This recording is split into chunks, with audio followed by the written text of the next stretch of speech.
হুট করে যেন বদলে গেছে পুরো প্রেক্ষাপট। ক্রিকেটের অন্যতম রাইভালি বাংলাদেশ বনাম শ্রীলঙ্কা দ্বৈরথ এখন শুধু গায়েব হয়ে গিয়েছে। গোটা বাংলাদেশ বনে গেছে শ্রীলঙ্কান সমর্থক, আর তার দৃষ্টিগোচর হয়েছে খোদ লঙ্কান বোর্ডেরও। বাংলাদেশিরা দলে দলে সাপোর্ট দিচ্ছেন শ্রীলঙ্কা ক্রিকেট দলকে, আর তার সাক্ষ্য দিচ্ছে খোদ শ্রীলঙ্কা ক্রিকেট বোর্ডের ফেসবুক স্টোরি। 8ই সেপ্টেম্বর সকালে শ্রীলঙ্কা ক্রিকেটের অফিসিয়াল ফেসবুক পেজ থেকে একটি স্টোরি শেয়ার করা হয়, যার পুরোটা জুড়ে বাংলাদেশ ক্রিকেট সমর্থকদের কমেন্টে ছিল।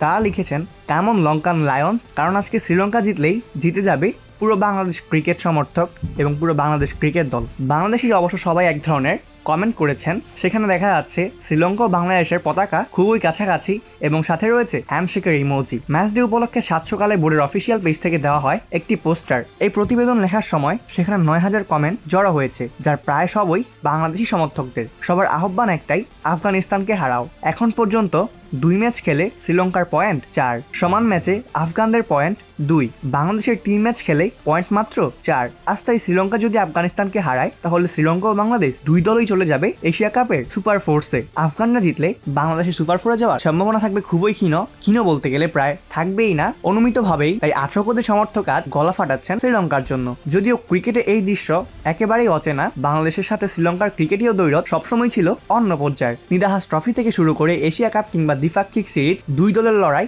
আখ্যা পায় নাগিন ডার্বি হিসেবে। এ তো 1 সপ্তাহ হলো না শ্রীলঙ্কা যেন বাংলাদেশকে নিয়ে ছেলে খেলা করছিল 22 গজে। সুপার ফোরে উঠলে দুই দল আবারও পড়বে পরস্পরের বিপক্ষে। তবে ক্রিকেট মজার খেলা, তাই সমীকরণের অঙ্ক আপাতত বাংলাদেশ ও শ্রীলঙ্কাকে করে তুলেছে এক, যেন বাঘে আর সিংহে জল খাচ্ছে এক ঘাটে। এই কারণেই হয়তো ক্রিকেটকে বলা হয় cricket more than a game, অর্থাৎ খেলার চেয়েও বেশি কিছু। অপূর্ব দাস, প্লেভাস নিউজ।